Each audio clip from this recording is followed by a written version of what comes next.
Olá, me chamam Paulo Freire quando me chamam, e este é o Orgulhoso Cast, um podcast sobre literatura. Esse podcast surge de um desejo meu de falar sobre literatura de uma maneira ao mesmo tempo pessoal e descompromissada, sem um compromisso muito rigoroso com teoria da literatura, coisa do tipo, mas para falar sobre literatura num sentido pessoal, como a literatura é, aparece em nossas vidas, na minha vida e das pessoas que eu vou convidando aqui ao longo da temporada. Para o episódio de hoje, o livro em questão vai ser o Memórias Póstumas de Brás Cubas, de Machado de Assis. E para falar sobre esse livro sensacional, talvez um dos melhores livros da literatura nacional de todos os tempos, eu recebo a minha amiga Stephanie Conceição. Seja bem-vinda. Muito obrigada, Paulo. Falando assim, a grosso modo, e concordando com Paulo, também acho que é uma obra de um tamanho absurdo. Abre, não é à toa, né, que abre o realismo no Brasil, além de abrir também, de certa forma, o realismo para o próprio autor. Temos aí duas questões inéditas: o Machado realista e o Brasil realista. Não é à toa que, ainda bem, Machado de Assis conseguiu escrever uma obra que fez jus a esse momento brasileiro. Tem uma coisa, Stephanie, que eu vou revelar aqui, que não é segredo para quem me conhece, que eu sou muito fã de Machado, que eu digo assim, mesmo que surjam pessoas com o interesse de ser grandes autores ou autoras da língua portuguesa, por mais que esses autores sejam excepcionais, como Clarice Lispector, o próprio Saramago, por exemplo, que foi Nobel da Literatura,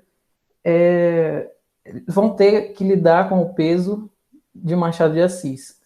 Não tem como. Se você deseja ser um grande escritor na língua portuguesa, sinto muito, mas eu acho que ninguém superou e nem vai superar Machado, nem que seja, não que seja essa a questão, mas que Machado é de certa maneira um patrimônio da nossa língua, né, da língua portuguesa. Ninguém conseguiu trabalhar melhor a literatura, na minha opinião, do que Machado de Assis. E já entrando na questão, então, vamos começar. Diferente do nosso querido Brás Cubas, que começa pela morte, a gente vai começar pela morte, mas aqui pelo início do livro, e não pelo final. Né? E graças a Deus, O... Com certeza. Eu estava comentando com Stephanie aqui que eu queria começar falando sobre a dedicatória, que é uma das dedicatórias mais conhecidas da nossa literatura. E aí eu cito: Ao verme que primeiro roeu as frias carnes do meu cadáver, dedico como saudosa lembrança estas memórias póstumas. É o que escreve Machado de Assis como dedicatória do livro, já entrando um pouco no espírito do personagem, que é um personagem um pouco moribundo de alguma maneira, que tem essa coisa pesada da morte. Então ele já vem trazendo essa dedicatória que representa muita coisa para a gente e que vai se consolidar como talvez a dedicatória mais conhecida. As pessoas não se atêm muito a dedicatórias, né? Talvez essa seja uma das que marcam assim na literatura nacional. e também a questão, Paulo, estamos acostumados a uma dedicatória totalmente afetiva, amorosa. São aquelas pessoas, geralmente, ou então uma frase, algo que marque todo aquele trabalho, tudo que foi passado, aí chega para as Cubas, pega uma dedicatória totalmente diferente do usual, do que é comum, e dedica ao primeiro verme, ao abençoado verme que roeu as frias carnes daquele corpo, né? Que eu diria que Brás Cubas não teve lá uma carne, um corpo muito, como é que eu posso dizer, requisitado. Era um rapaz sem muito o que falar. É isso, mas Machado já altera muita coisa com isso, né? Começando com uma dedicatória inusual, como você bem falou. E tem outra coisa que é uma questão que eu estava vendo ontem, inclusive, um vídeo sobre isso, que é sobre Memórias Póstumas de Brás Cubas ser ou não um romance. O que O próprio Machado de Assis já coloca no prólogo da quarta edição, que ele diz assim, e aí eu cito, Capistrano de Abreu, noticiando a publicação do livro, perguntava: As Memórias Póstumas de Brás Cubas são um romance? E ele segue dizendo: Macedo Soares, em carta que me escreveu por esse tempo, recordava amigamente as viagens na minha terra. Ao primeiro respondia já o defunto Brás Cubas, como o leitor viu e verá no prólogo dele, que vai adiante, que sim e que não, que era romance para uns e não o era para outros. Olha como é curioso essa subversão do Machado de Assis no próprio romance. E falando sobre isso, Paulo, recentemente uma ex-colega, porque não estudamos mais juntas, né? Me perguntou, Stephanie, Vidas Secas de Graciliano Ramos é um romance por quê? Aí eu questionei o porquê que ela não achava que era um romance. Porque, Paulo, às vezes as pessoas estão muito acostumadas e atribuem uma narrativa, um romance, porque querem encontrar muitos sentimentos, algo muito novelístico, eu diria. E aí, Machado de Assis, como você disse, vai lá e traz, eu vejo até como uma marca do autor, principalmente é algo que ele traz também no finalzinho do livro Quincas Borba. Ele fala assim, relacionado ao, não sei se é no final ou é no início, sobre o fato de quem que é. O livro é sobre quem, afinal? O cachorro ou sobre o próprio Quincas Borba? E ele joga ali para o leitor. Diga você, leitor, quem que é, o que é, sobre quem é esta história. E ele traz também essa ideia do romance. Que para você for um romance, para alguns sim, para outros não.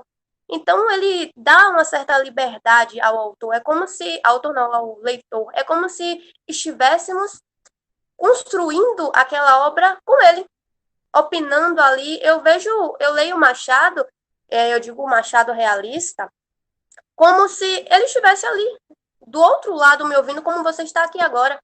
E aí, ele mesmo faz uma crítica no texto dele, e se você estiver achando isso, ele mesmo coloca palavras em nossa boca, e isso é muito maravilhoso, porque tira o livro de uma época, de uma data específica, que foi aquela que ele foi criado, e o torna real e meio que humano em qualquer momento que a pessoa lê, que o leitor estiver lendo. Sim, eu entendo muito essa questão assim, que o Machado, eu acho que ele dá essa abertura para fugir daquela discussão que é o autor que entende da obra. Na verdade, quem entende são os leitores, né? Como ela vai aparecer para cada um. E é curioso nessa obra, por exemplo, que ela foi lançada, foi publicada em folhetim, antes de se tornar um romance. Então, para as pessoas, era como se fosse uma espécie de. Como saiu em capítulos, né, por semana, era como se cada semana a pessoa recebesse um conto diferente, ou uma crônica, digamos assim, mais voltado para um conto, na verdade. Então, tem uma entrevista, por exemplo, do Evandro Afonso Ferreira, que é um autor mineiro sensacional, contemporâneo, vivo ainda, que ele escreve mini contos também, além de romances. E aí ele fala, em certa altura da entrevista, em que o Memórias Póstumas de Brás Cubas pode ser lido como um amontoado de mini contos, porque os capítulos são bem curtos e fragmentados. Então, acho que tem essa discussão, mas é incontestável, claro, que se tornou o nosso maior romance, né, da literatura nacional. Sim, sim, isso de fato. E, sobretudo, se não me falha a memória, ele saía na revista brasileira, algo do tipo, e essa característica, né, desses capítulos curtos, de certa forma, de um tempo para cá, veio acompanhando o Machado. Eu estou lendo, inclusive eu vou citar, né, eu estou lendo agora a fase romântica de Machado.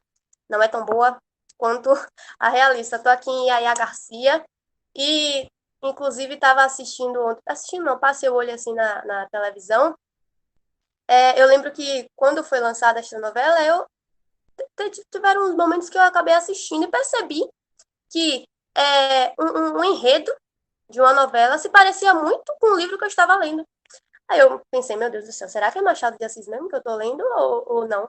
A ideia de que uma moça tem um casamento, tem um relacionamento com um rapaz, não é visto muito bem socialmente falando. E aí isso tudo se parecia muito com uma história de uma novela. E os capítulos deste livro são um pouco mais extensos, coisas que eu não reparei muito em Dom Casmurro e principalmente nas memórias póstumas de Brás Cubas. Aí tem também essa ideia de que foi lançado, era preciso ser lançado nessa revista brasileira.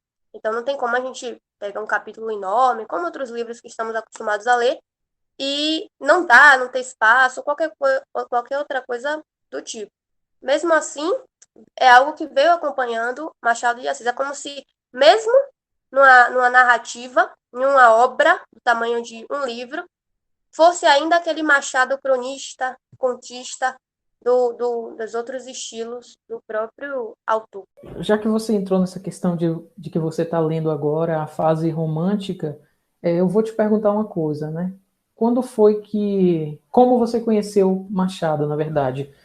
Quando foi e como, né? Se você conheceu esse Machado mais clássico, que geralmente é estudado nas escolas, com o Dom Casmurro e o próprio Memórias Póstumas, ou se foi por algum outro conto, crônica, ou outros livros dessa fase romântica do Machado. Oh, eu conheci Machado de Assis pelas críticas negativas que eu ouvia muito falarem dele. Naquela época eu não fazia ideia, a ideia, mesmo que imatura, que eu tenho hoje, mas não fazia a menor ideia de quem que era este autor. Eu só ouvia que as pessoas viviam criticando a linguagem, o jeito dele escrever. É um autor muito remoto, muito antigo, não tem por que a gente estudar. É algo que a gente vê até hoje. As pessoas, ainda assim, tanta coisa que você pode criticar em Machado de Assis, mas as pessoas querem criticar somente aquilo.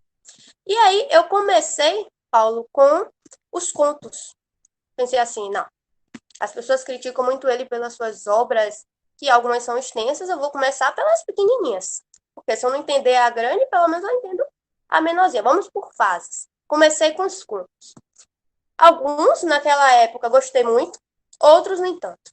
Mas ainda assim não tinha o que criticar, eram coisas que não estavam muito na minha realidade. E aí pulei para qual? Dom Casmurro. Li também, mas não tive a maldade, nem não tive muita observação ao ler Dom Casmurro. Gostei em alguns pontos, achei a Capitolina, a Capitu, uma mulher surpreendente. Pensei, deixa ele aqui que em breve, quem sabe. Vamos lá. Quando entrei para a faculdade, para a UNEB, ainda assim, como leitora, eu não estava no caminho muito bom. Eu ainda estava assim, um pé lá, um pé cá, não tinha um ritmo, uma rotina de leitura. Ainda mais uma rotina de leitura para ler Machado de Assis e querer absorver alguma coisa dali. Não tinha. Passou o quê? Um semestre, dois, aí eu pensei, vou ler novamente. Foi aí que, nesse momento, digamos que em 2018, mais ou menos, eu me interessei um pouco mais por identificação. Eu gosto de ler, eu gosto de ler livros realistas. Eu gosto de autor que joga a realidade na nossa cara e a gente decide o que fazer com ela. Inclusive, não tô me identificando muito com a fase romântica de Machado de Assis. Eu leio assim, mas eu pensei, vou iniciar importante, até mesmo para a gente fazer uma crítica, conhecer. Mas estou terminando aqui, tá capingando. Comparada a Dom Casmurro e as Memórias Póstumas, eu li num ritmo muito mais avançado, muito mais rápido. E eu lembro que a obra que me marcou de Machado de Assis foi exatamente Dom Casmurro.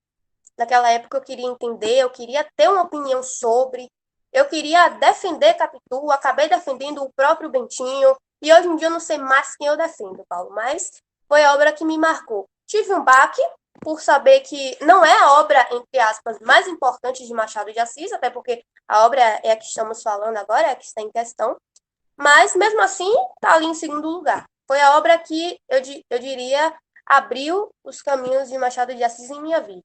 Depois li as memórias, já fiz outra releitura, agora estou passando o olho, principalmente para esse nosso encontro, nossa conversa, mas eu diria que De uma maneira mais madura. Eu conheci Machado de Assis pelas críticas, mas como leitora, eu conheci Machado de Assis com Dom Casmurro. Me interessei e, para mim, ali foi o suficiente. Interessante esse movimento, de você ter ido para os contos, principalmente. Acho que uma coisa muito boa. Eu adoro os contos de Machado de Assis, em especial A Chinela Turca, que eu acho que é um dos contos mais malucos que eu já li assim da literatura nacional, mas é muito bom. E o meu primeiro contato talvez tenha sido um pouco estranho, que foi para uma atividade de escola, na época do ensino médio, em que a gente tinha que escolher uma cena de um livro para dramatizar, né? E nessas aí eu virei o Quincas Borba lá nessa dramatização. A gente escolheu o trechinho o discurso sobre as batatas, né? Ao vencedor as batatas. Aí eu fiz esse discurso, a gente gravou em vídeo para uma gincana da escola, foi bem engraçado. E aí, anos depois, eu fui ler esse livro e se tornou o meu favorito, assim, do Machado. É um livro que eu gosto muito. Curioso esse movimento, né? Você tem E ainda esse vídeo? não tenho, Não, felizmente. Ou que pena. felizmente, não sei, né?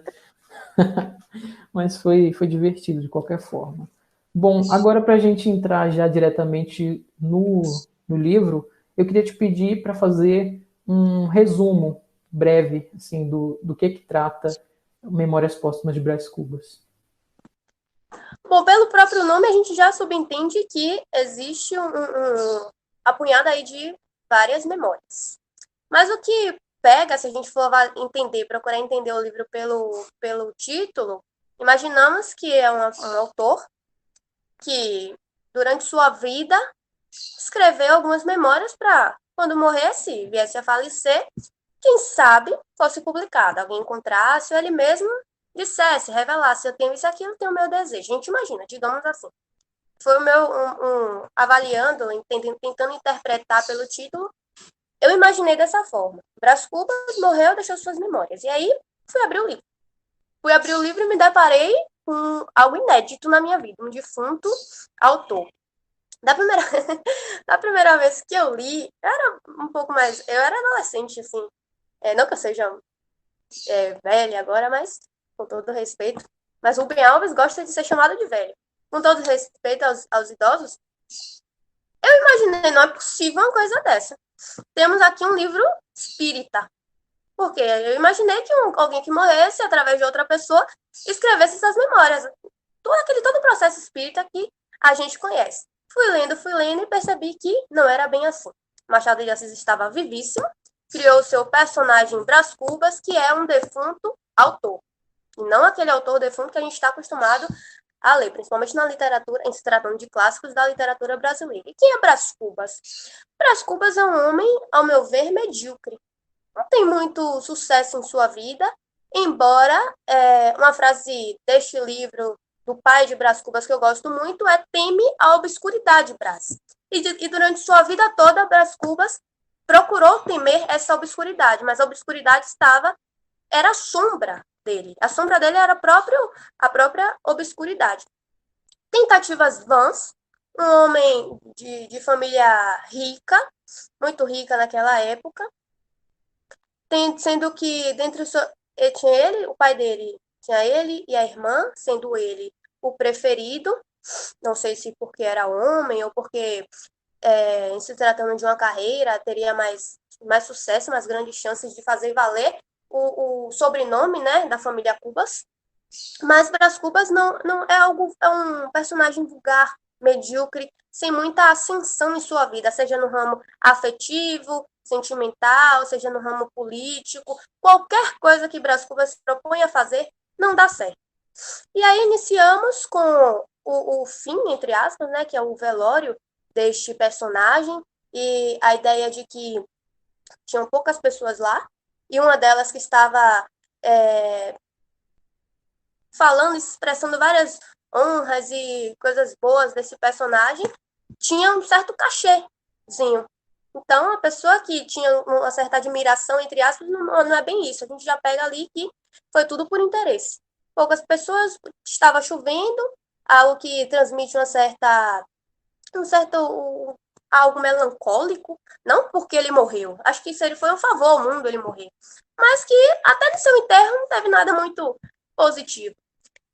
Tirando essa parte, se tratando dos capítulos soltos, Brás Cubas nos diz que foi um menino muito travesso, brejeiro, como seu próprio pai o denominava, se apaixonou quando adolescente a sua primeira mulher, e a primeira mulher citada neste livro por Marcela, que é uma prostituta.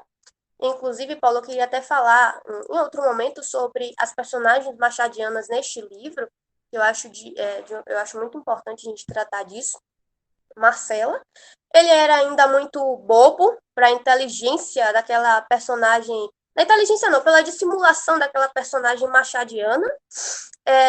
O pai não quer de jeito nenhum, afinal, um Brás se relacionando com uma mulher, uma meretriz, impossível, não pode ser. Vai para a Europa,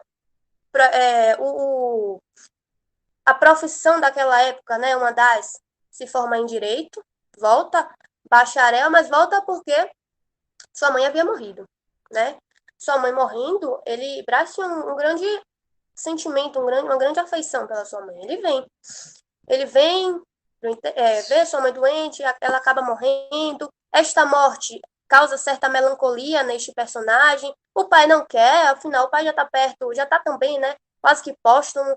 E ele precisa morrer e ver seu filho alavancando, ascendendo socialmente. Ele então traz, eu acho que inclusive é até aí que o livro ganha um destaque, uma vida, que é quando entra a Virgília, né? Ele traz essa proposta. Você vai se casar com ela, o pai dela é deputado, ele vai lhe dar uma boa posição. Você também será Brás, casado e deputado. Naquela época isso era tudo. Um homem político e um homem casado.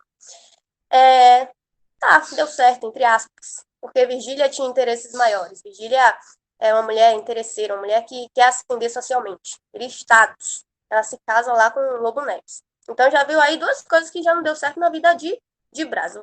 Tudo já começa embolando. Não tinha muito sentimento, entre aspas. Não tinha muito sentimento. Então não foi uma perda muito grande. Mas quem sofreu essa perda foi quem? O pai de Brás. Porque o filho foi trocado.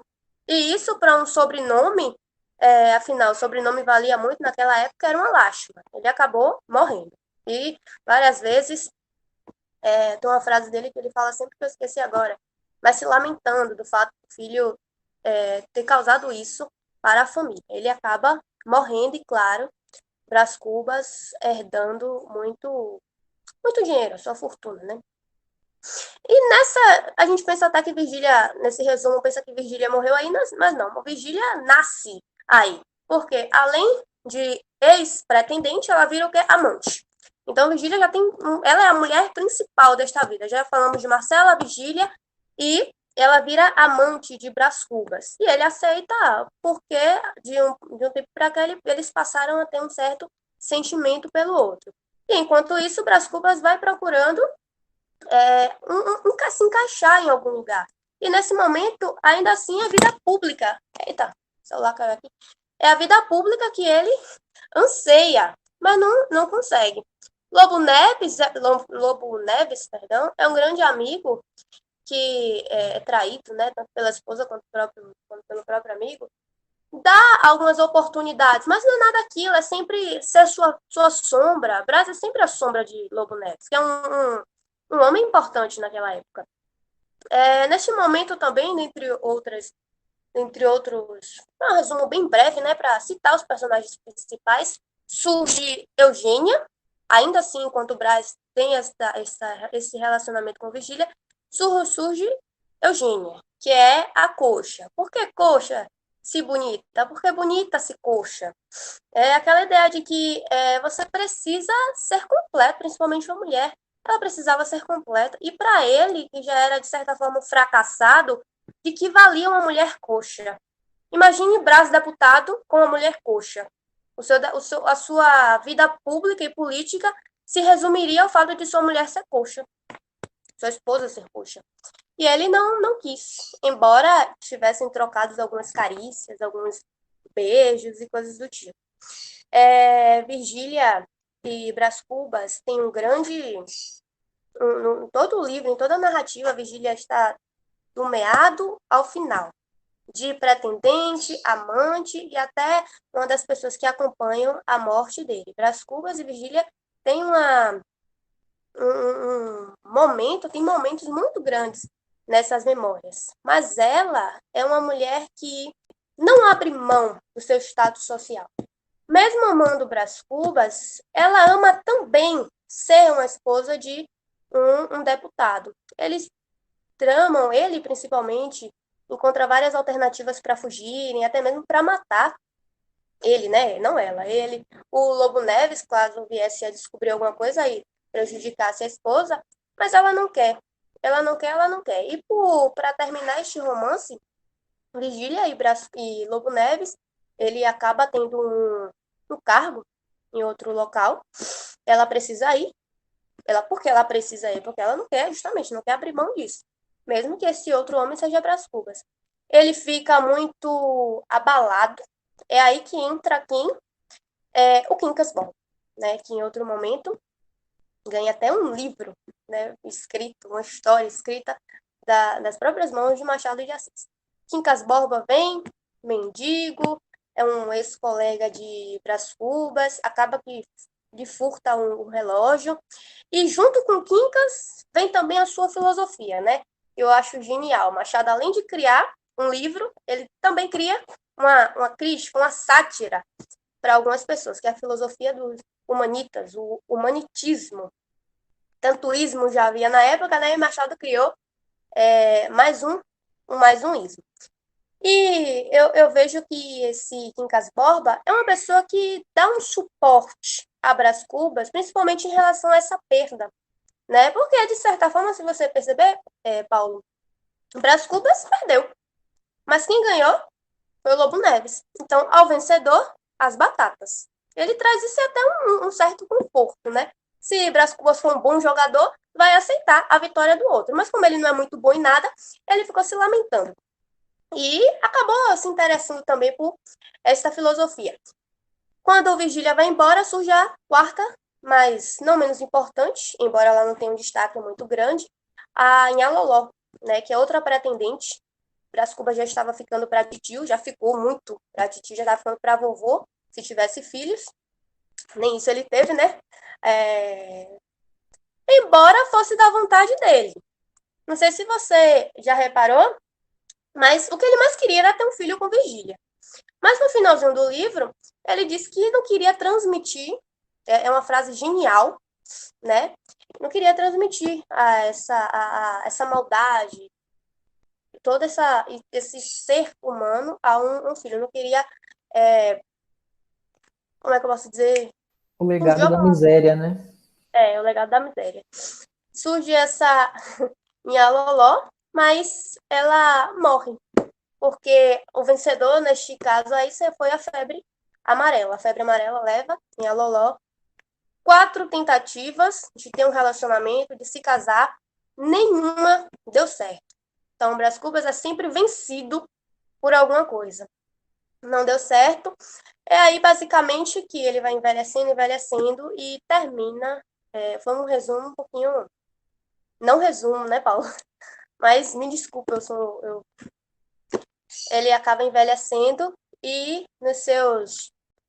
no capítulo das negativas, né? Que é um capítulo que, se o livro não fosse bom, valia o livro todo, porque tem alguns balanços, é o saldo dele, o que é que ele tinha de bom, o que é que ele tinha de ruim, e, a grosso modo, é basicamente isso. Ótimo, é sempre complicado fazer resumos mesmo. Você citou o Rubem Alves mais cedo, tem uma frase dele que diz que não faz sentido fazer resumos se tem já os livros todos para a gente ler. Mas, enfim, a gente usa desse recurso para situar um pouco a que pé está essa discussão, né? Eu acredito que as pessoas que vão ouvir isso aqui já tenham lido o livro, em sua maioria. E de qualquer forma, você conseguiu traçar mais ou menos um plano geral, tratando de quase todos os personagens assim mais importantes da história. A gente vai poder falar um pouco mais à frente sobre especificamente os personagens, mas ainda vale citar aqui duas personagens que são, do meu ponto de vista, importantíssimas assim para esse romance. Uma é um escravo que aparece primeiro quando o Brás Cubas era criança e montava em cima dele, e aí anos depois o Brás Cubas já adulto vai encontrar esse cara com um escravo batendo nele, como se fosse transmitindo todo aquele sofrimento que ele teve antes, ele está causando a outro depois. Aquela coisa que o Paulo Freire fala sobre o oprimido querer se tornar um opressor. Aqui aparece um pouco já, né, daquele escravo que era maltratado pelo Brás Cubas quando o Brás Cubas era criança. Depois que ele cresce e vira um homem livre, ele próprio compra escravos e maltrata. Né? Essa cena que eu estou falando é uma que o Brás Cubas reconhece aquele homem, e enquanto aquele homem está batendo em outro, né? Está dando uma surra nele no meio da rua, que chamou minha atenção essa passagem assim, que eu acho que é bem importante. E tem uma outra personagem que é a Dona Plácida, que tem um fim trágico, né? E mostra um pouco assim de como ela poderia ter sido ajudada, sendo que ela ajudou tanto outras pessoas, mas no fim da vida dela, o que sobrou para ela foi sofrimento. Eu acho que são duas personagens que marcam assim um pouco desse espírito que o Machado quer passar para a gente. Mas já entrando especificamente nos pontos, um dos pontos que eu gosto de tratar em livros, eu vou falar aqui do início da narrativa. Eu vou ler o primeiro parágrafo e depois a gente pode comentar. Por que isso? Eu sou uma pessoa que talvez você mesma não saiba, mas eu gosto muito de estudar inícios. Por quê? Eu sou escritor e eu gosto de pegar as pessoas pelo início, porque eu escrevo contos. O conto, se você não pega pelo início, a pessoa não vai ler, né? Diferente de um romance que a pessoa pode ler ali umas 20, 30 páginas para ver mais ou menos do que trata, qual é o espírito da coisa, para depois decidir se vai continuar ou não. No conto, se a pessoa lê um parágrafo e não gostou, eu acho muito difícil que ela continue a ler. Então eu tenho me interessado muito por inícios de narrativas, mesmo de romances, de contos, enfim, é uma coisa que eu gosto muito. E o início de Memórias Póstumas de Brás Cubas, digamos assim, o primeiro parágrafo do primeiro capítulo, que se chama Óbito do Autor, ele tem alguns aspectos interessantes já de qual vai ser o tom da narrativa, o tom do romance. Eu vou ler aqui. Ele diz assim: algum tempo hesitei se devia abrir estas memórias pelo princípio ou pelo fim, isto é, se poria em primeiro lugar o meu nascimento ou a minha morte. Suposto o uso vulgar seja começar pelo nascimento, duas considerações me levaram a adotar diferente método. A primeira é que eu não sou propriamente um autor defunto, mas um defunto autor, para quem a campa foi outro berço. A segunda é que o escrito ficaria assim mais galante e mais novo. Moisés, que também contou a sua morte, não a pôs no introito, mas no cabo. Diferença radical entre este livro e o Pentateuco. Aqui tem alguns elementos muito interessantes para a gente comentar. Eu vou esperar você falar primeiro, tá? Quero ver o que te chama atenção aqui nesse início. Isso aí já nos diz muito, né? Como você falou, é importante, mesmo aqui, mesmo se não entendesse esse capítulo, tem aqui, dá para reler várias vezes, mas uma característica de não querer mais ser o comum, né? Se a gente falar de Machado de Assis, do autor deste livro, eu diria que ele cansou daquela mesmice. E aí já quer uma nova fase, já quer algo totalmente radical. Que se comparado a qualquer outro livro, a qualquer outro romance, este livro, romance de sua fase romântica, este livro destrói todas aquelas expectativas. Em se tratando de Brás Cubas, ele já é um morto, né? A gente sabe que do conhecimento de todos, ele já está acima de qualquer julgamento. Então, ele pode fazer o que ele quiser. Se ele já não pôde em vida, ao menos nessas memórias, ele consegue ser diferente em alguma coisa. E um defunto autor é algo que realmente chama a atenção. Eu estava vendo uma entrevista, inclusive daquele podcast que você me indicou, Quem Somos Nós. E o professor, que me esqueci o nome agora, ele falou que tem uma escritora, que eu também me esqueci o nome agora, não sou muito boa com nomes. Depois de ler uma escritora estrangeira, depois de ler essas memórias, né, de um defunto autor, ela também sentiu vontade de escrever de criar um defunto autor, ou melhor, uma defunta autora, quem sabe, né, para inovar um pouquinho, e também fazer um pouco, reescrever, fazer algo muito parecido com o que Machado de Assis, o que Brás Cubas propôs. E ele traz também Moisés. Essa intertextualidade de Machado de Assis, que acompanha, principalmente nestas fases, não dá para ignorar. Ele é muito intertextual. É Hamlet, é Shakespeare, é até mesmo a Bíblia, eu diria. Está tudo ali inserido e encaixado, contextualizado, principalmente. Mas este livro é diferente do Pentateuco, se não me engano, e ele fala do Pentateuco. Ele leva você e ele traz de novo para a realidade. Você fica achando, não, bora então fazer uma releitura do Pentateuco. Ele, não. Vamos voltar aqui e vamos focar no que é nosso. Olha, em especial essa última frase do primeiro parágrafo, eu dou muita risada, porque é de uma ironia, de uma pretensão muito grande do narrador, personagem, que é o Brás Cubas, dizer diferença radical entre este livro e o Pentateuco, como se mostrando, bom, Moisés começou por esse lado, eu vou começar por esse aqui. É isso que marca a nossa diferença. É uma pretensão muito grande, eu acho, disso.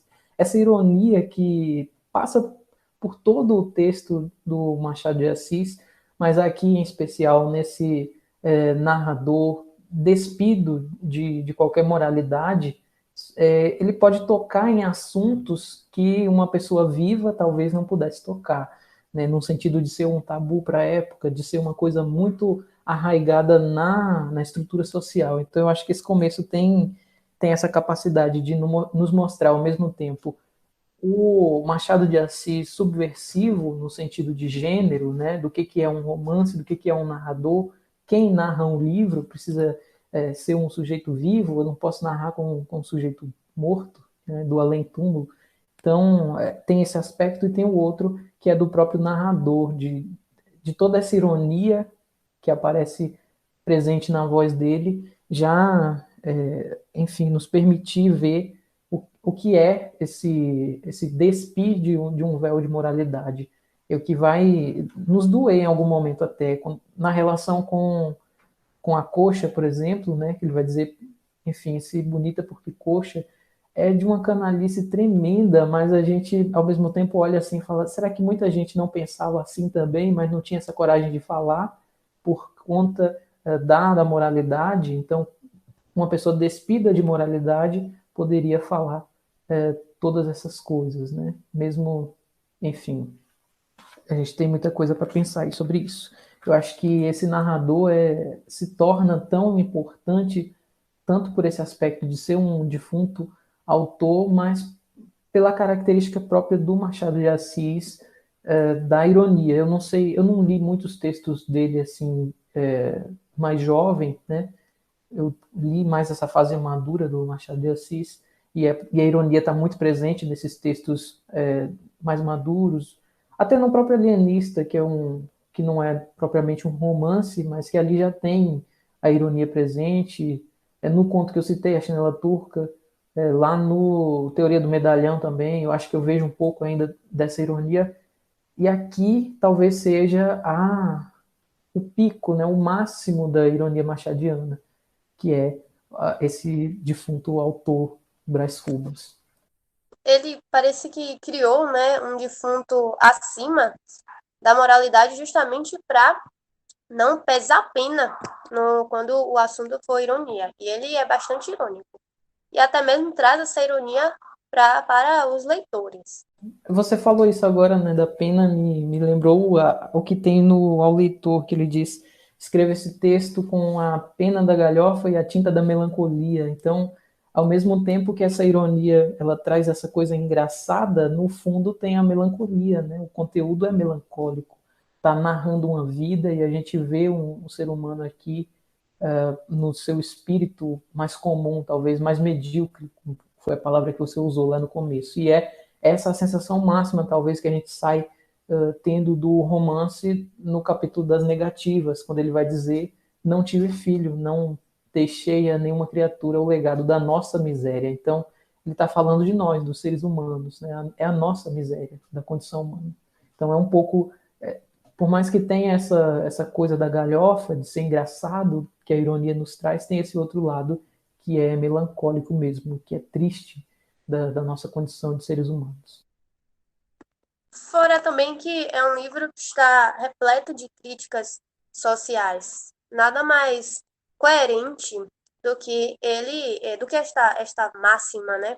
De não querer transmitir tudo isso que foi criticado e perpetuar essa sociedade, esses critérios sociais. Personagens estão bem construídos, né? Não só o próprio narrador, mas por ser um romance, um texto bastante denso, às vezes até, os personagens têm facetas, né? Não são, como é que se diz assim, duais, não são bons nem maus. Muitas vezes eles têm uma mixórdia de coisas, assim, desses sentimentos e dessas aspirações. Talvez a Virgília seja um pouco isso, ao mesmo tempo que ela gosta do Brás Cubas, ela tem que se preocupar com a posição social, né, e tal. É uma coisa que me tocou muito, por exemplo, também no texto da Jane Austen, né, no Orgulho e Preconceito, aparece um pouco esse lado de ter uma preocupação, porque lá no caso as pessoas têm que, as mulheres principalmente, têm que se preocupar com a condição de que o pai morrendo, elas não vão ficar com a herança, aquilo vai passar para o primeiro homem, o homem mais próximo da família, mesmo que seja um primo de terceiro, quarto, quinto grau, o homem mais próximo vai ficar com tudo. Aqui não tem necessariamente isso, mas pelo contexto, ainda é uma sociedade, a sociedade do Rio de Janeiro do século XIX, é uma sociedade em que as pessoas, e principalmente as mulheres, têm que se preocupar muito por não poderem trabalhar, não necessariamente não trabalharem, mas não terem possibilidade de ascensão social por meio do seu trabalho. Então ficam muito dependentes de um bom casamento ou coisa do tipo. Como a gente vê, acaba a dona Plácida sofre com isso, né? Que ela não teve condições de ascensão social e acabou não se casando também, não tendo um companheiro que lhe pudesse auxiliar nesse sentido e, enfim, acabou sendo o que foi a vida dela. Então a gente vê um pouco na dualidade da Virgília isso presente. Ela é uma mulher que ao mesmo tempo é apaixonada por ele, mas que coloca a razão em primeiro lugar, que ela coloca esse pensamento sobre sua segurança social, digamos assim. Sim, sim. E sobre essa escolha, né?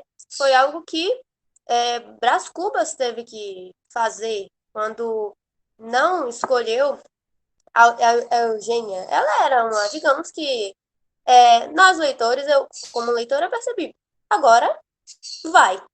Porque ela era uma mulher desimpedida, é, atendia aos critérios de uma mulher que deveria se casar, ainda estava numa idade bacana para a época, porém ela era coxa. Mas Brás Cubas se preocupou com sua imagem, com seu status. E aí ele teve que escolher entre uma e outra. Mas também foi escolhido. Provou também dessa situação, embora os motivos é, fossem um pouco divergentes, né? Afinal, ele, de acordo com o contexto da época, ele ainda era um homem e Virgília era uma mulher. Os motivos dela eram até maiores, mais importantes. Tem outra coisa que me chama muita atenção nas personagens de maneira geral, não só no Machado de Assis, mas eu acho que em grande parte da literatura que usa desse artifício, são os apelidos, né? No caso da Virgília, por exemplo, é a Flor da Moita. É um apelido que é dado a ela por esse narrador por conta de um episódio que o Brás Cubas via na infância, né? Que era se não me engano, era o seu tio que ficava com a mãe da Virgília, alguma coisa assim. E ele espiava isso, né, por detrás de uma moita. Então ele ficou com aquela imagem da flor da moita na cabeça e isso volta depois, né? Sim, é como se ela fosse o fruto daquele caso que foi feito atrás de uma moita. É realmente, é algo muito importante até para a gente fazer essa análise. E, E o inclusive, também, Paulo, ele até traz a ideia de que ela é coxa porque é fruto de um pecado. E aí seria um motivo de Deus castigar, se não me engano, o nome da mãe dela é Eusébia.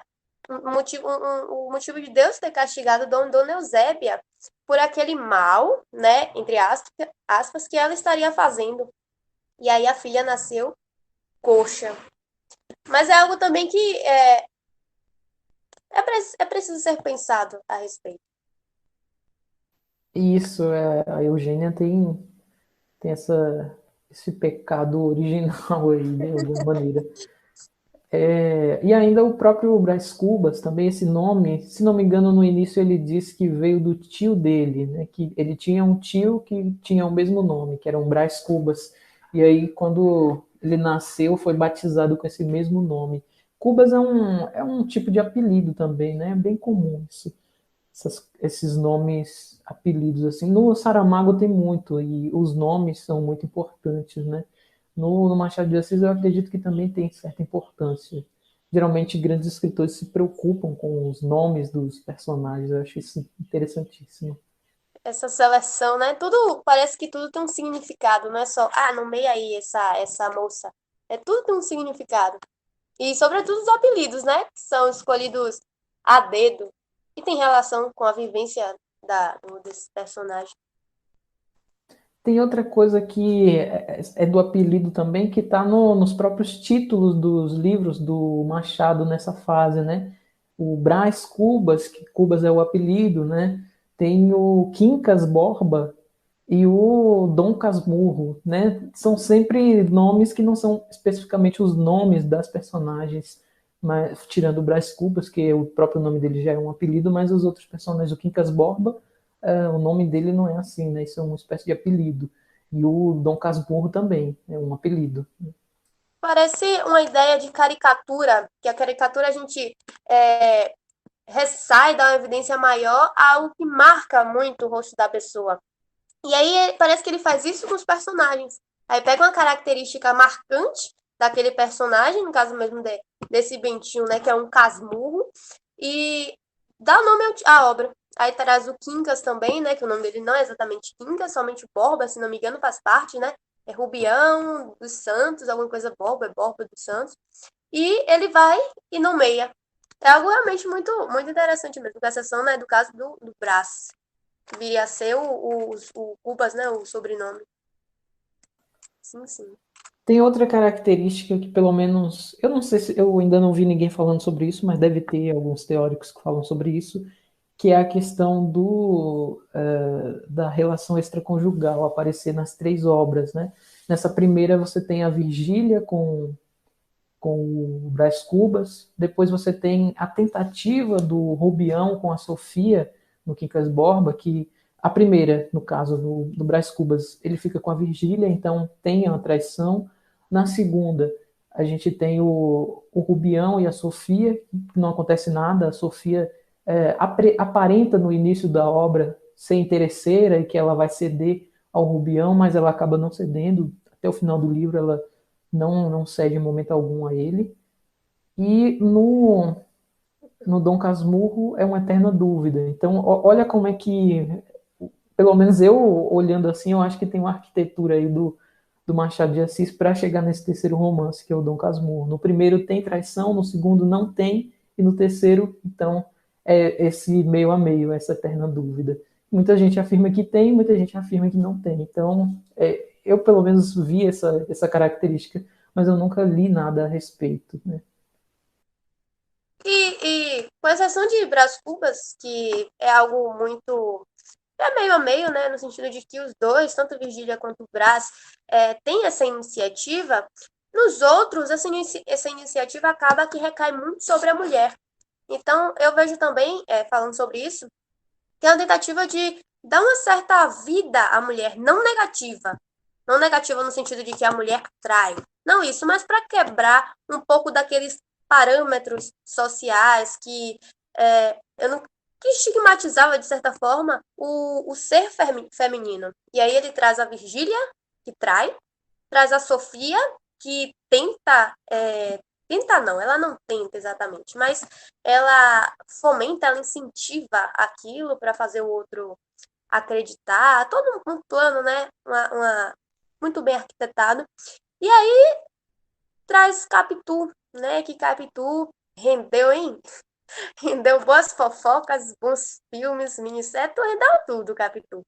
Capitu eu acho que é uma personagem feminina essencial de Machado. Uma personagem machadiana, assim, que ele parece que falou assim, eu vou morrer, mas eu vou deixar um negocinho aqui para vocês quebrarem a cabeça e vou morrer aqui. Eu achei muito...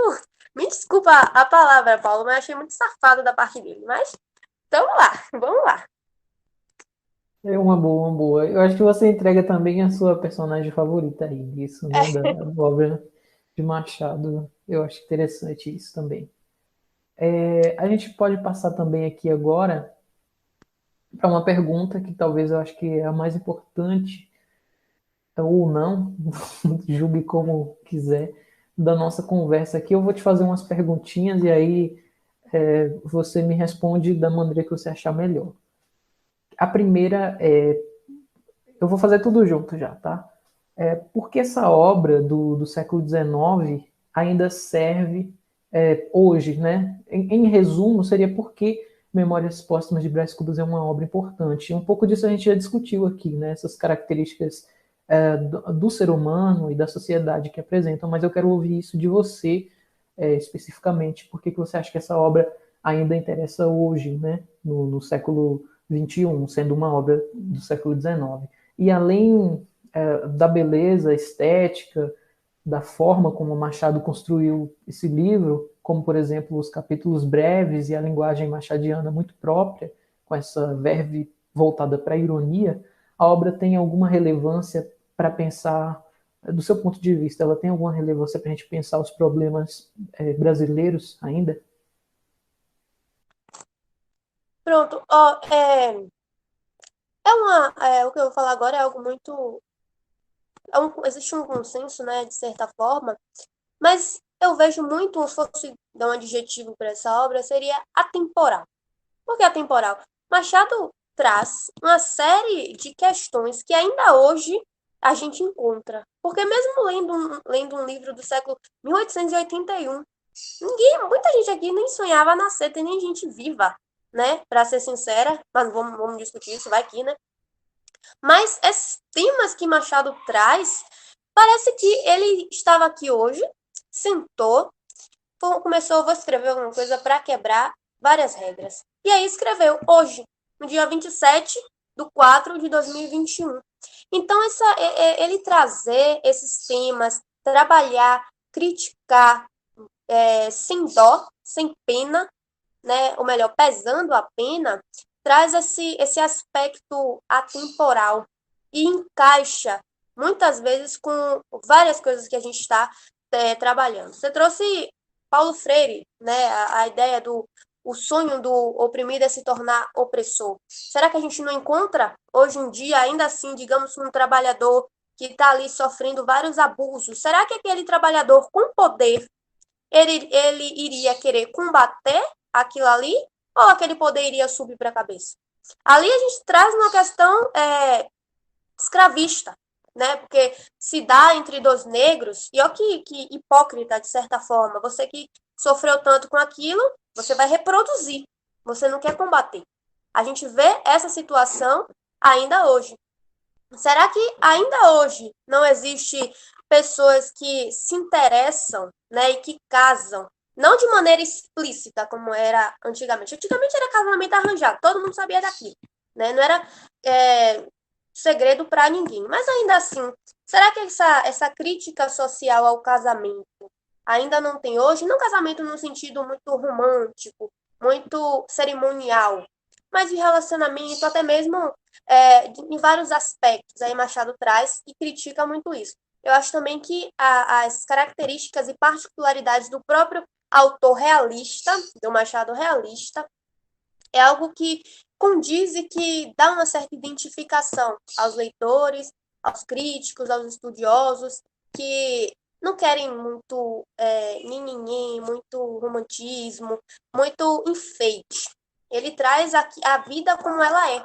Ele traz a realidade escrita em um livro e critica aquilo. Muitas vezes eu já li Machado e ele conseguiu descrever algo que eu era também a minha opinião, mas ele descreveu, ele é assim, assim, assim, assado. E ainda colocou mais uma pitada de pimenta, né? Que é uma característica sem medo. Sem medo. É assim, é desse jeito aí. E eu não consegui expressar aquilo. Quando eu li, eu pensei, ele tem razão. Mas esse livro é do século XIX, como é que ele tem razão? Você vê que a sociedade parece que só se reproduz, mas ao passo que ela está se reproduzindo, ela não está avançando da mesma forma, avançando, evoluindo positivamente. É uma evolução que é a mesma, é um ciclo.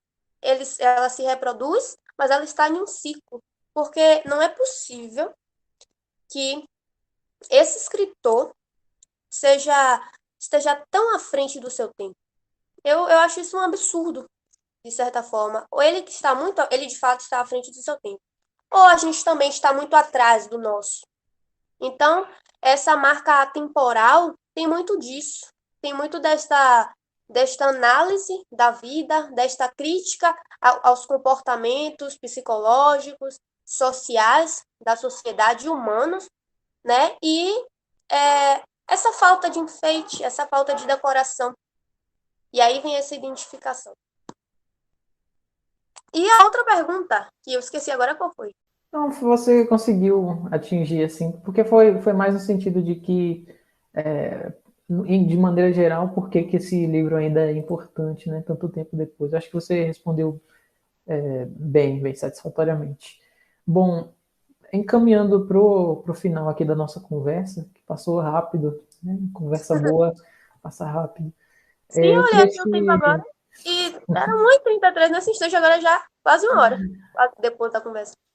Exatamente. Eu queria te perguntar se você trouxe alguma recomendação, assim, para quem é o que pode interessar, né? Para quem gostou da conversa, quem gostou, se interessou pela obra de Machado e quer ver outras coisas que tratam em temas semelhantes. O que que você tem para recomendar? Antes, Paulo, eu até queria. Assim, eu vejo até mesmo como por gostar do autor, eu gosto mesmo. Quem me conhece sabe que eu gosto. Tenho minhas críticas pessoais a ele. Eu acho que não é porque a gente gosta que a gente não tem crítica. Mas, como você disse, eu acredito que muitas pessoas que irão ouvir já tenham conhecido a obra, com certeza.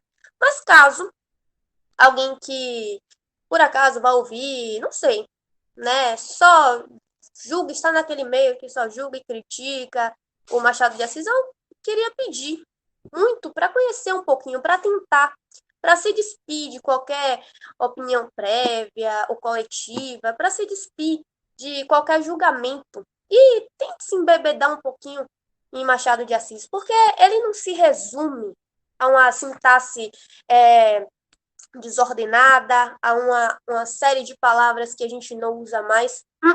Ele não se resume muito a essa galhofa, né? Essa alegria e nem essa melancolia, nem essa dificuldade, desculpa. Eu acho que a gente precisa se permitir um pouquinho e conhecer, né? Para não conhecer e poder criticar de uma maneira mais concreta. E a nível de recomendação, eu recomendo tudo, com exceção daqueles dos romances de Machado. Mas tem um romance de Machado que eu não nego, que eu gosto muito. Por quê, Paulo? Que é A Mão e a Luva. Eu acho que Guiomar, né, que é uma das personagens principais, eu acho que Guiomar já está com o pé no realismo. Você entende? Porque sentindo um pé no realismo, eu acho que traz também um pouquinho dessas personagens que está presente em Dom Casmurro, em Memórias Póstumas. Está aí um bom livro de Machado de Assis que eu recomendo, a Mão e a Luva, né? Com certeza eu não posso recomendar Dom Casmurro, porque o mundo, né, já deve conhecer essa trama, este embate, e principalmente as Memórias Póstumas de Brás Cubas. Então, essas três recomendações aí. Além disso, não é de Machado de Assis. Não é de Machado de Assis. Não me lembro exatamente o nome agora, mas se existe um meio de colocar depois, porque tem um conto de Machado de Assis que se chama A Missa do Galo. Porém, outros escritores se juntaram e fizeram interpretações dos outros personagens deste conto.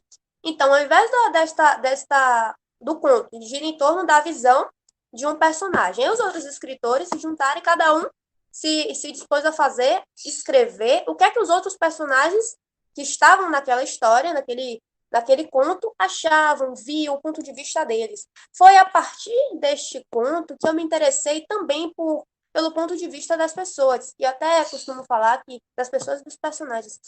Eu até costumo falar que quem ouve, quem lê um ponto de vista, conhece 50% de algo, não conhece todo, né?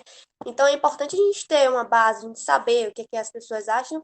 E eu achei essa proposta muito boa. Eu queria até que já fizeram isso aí com o Capitu, né? Os Olhos de Ressaca, já fizeram isso com ela. Mas eu queria muito que Machado de Assis em vida construísse uma versão de Capitu, mas ele não ia fazer isso não.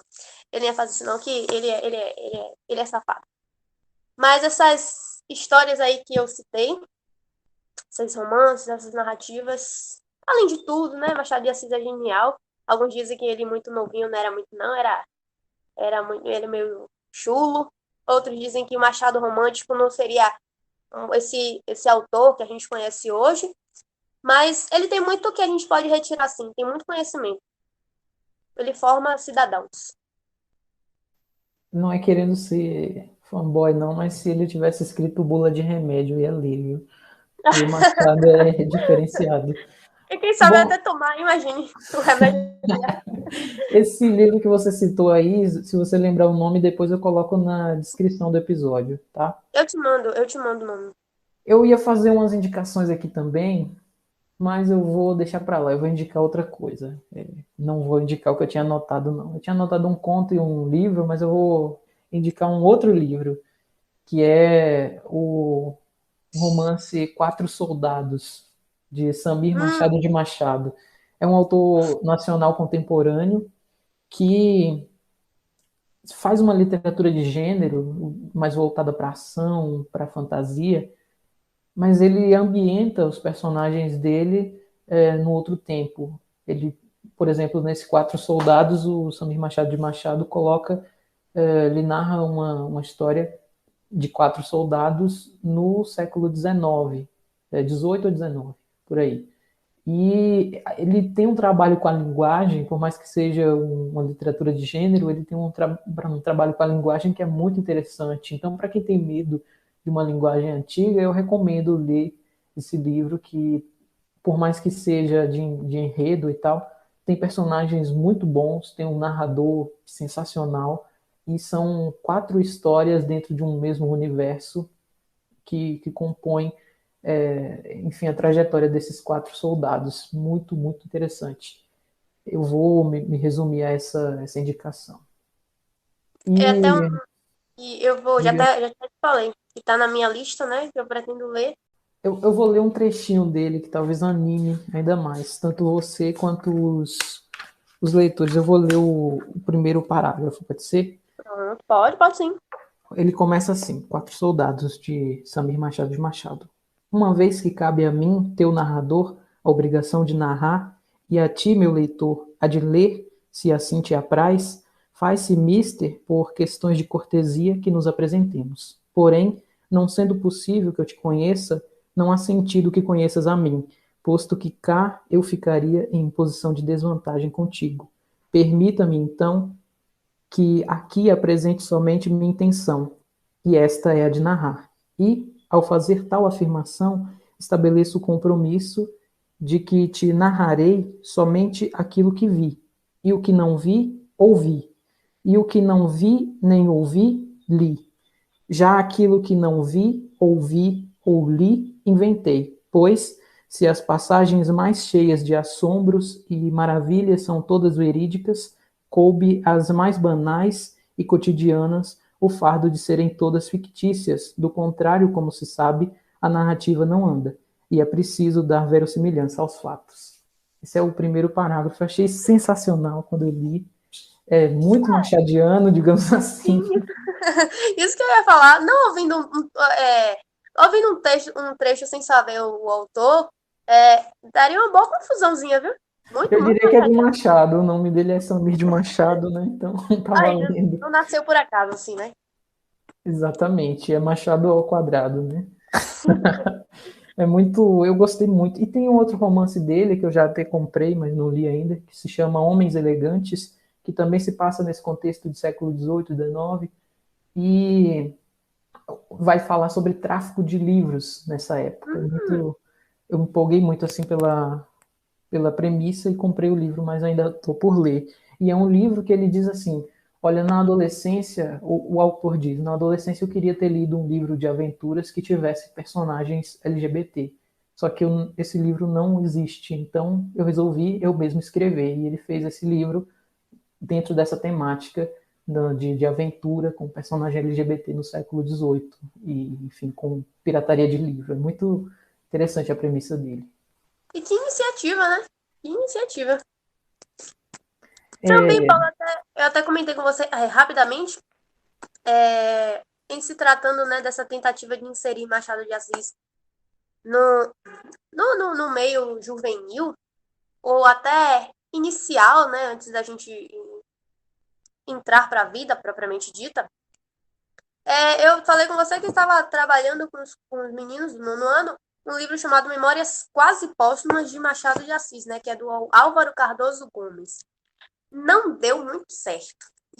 Porque quando eu pergunto, né, como está a leitura, os meninos não falam o nome do livro, né? Eles já atribuem, já intitulam, um livro chato. Aí eu fico meio perdida. Uma vez mesmo, o aplicativo encerrou bem na hora que eles estavam. Se juntaram todo mundo ali, se juntou todos para criticar. Aí eu falei, graças a Deus que isso aqui encerrou. Muito obrigada, eu tava ali sufocada já. Mas eu achei muito interessante, muito mesmo, porque precisa também ter. Eu até falo com ele, gente, precisa ter iniciativa, é preciso querer.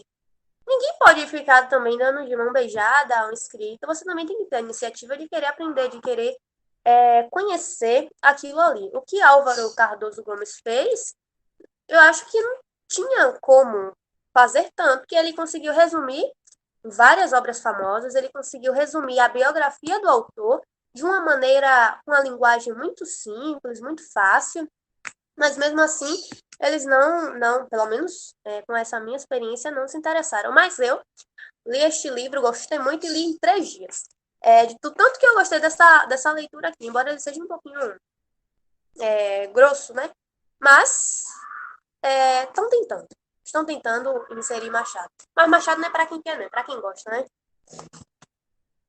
é uma coisa complicada, até porque a gente sabe que a leitura ela precisa de exemplos, né? Se a criança em casa só vê os pais assistindo TV, enfim, é até compreensível, mas não vê fazendo outras coisas, não vê lendo um jornal, não vê lendo nada que não seja a Bíblia, por exemplo. Eu acho que lendo literatura, né? A maioria das vezes não se vê isso. Então é complicado a gente ter que lidar com isso, mas é uma boa tentativa. Eu acho que as tentativas são sempre válidas e te parabenizo por isso de qualquer forma. Obrigada, obrigada. Leitura é que nem educação, né? A gente, em uma boa parte, se aprende em casa. Mas é complicado mesmo. Olha, eu quero te agradecer aqui por ter aparecido. Se você tiver algumas considerações finais para dizer, o momento é esse. Viu? Eu agradeço, né, a você pela oportunidade. Não é algo muito. Conversar sobre este autor não é algo muito difícil, é bom. É muito bom. A gente sempre descobre mais, conhece mais. Eu que te agradeço por isso. Aos ouvintes, se vocês quiserem uma consideração desta simples leitora, não sou simples leitora de Machado de Assis, quem sabe em breve uma estudiosa, mas sem fins, sem intenção, somente por gosto mesmo. Porque o que não falta, né? O que não falta é isso. Eu acho que Machado é um autor que a gente tem que insistir nele. Ele tá ali, ele quer que a gente chegue num bom patamar, mas a gente tem que insistir nele e não desgostar dele a qualquer crítica ou afronta que ele nos fizer, porque ele faz muitas, né, inclusive. Mas é um autor de uma inteligência muito grande, ele atravessa várias áreas, ora ele está na filosofia, ora ele está na literatura, fala até mesmo de linguagem, então não é um escritor que está restrito a uma área somente. Então não é à toa que ele é um dos escritores, se não o maior escritor da literatura brasileira. Então a minha máxima final é leiam Machado! Exclamação. Excelente, muito obrigado. E já te estendo aí o convite para a próxima temporada também, tá? É isso, pessoal. Muito obrigado a quem ouviu até o final e até a próxima.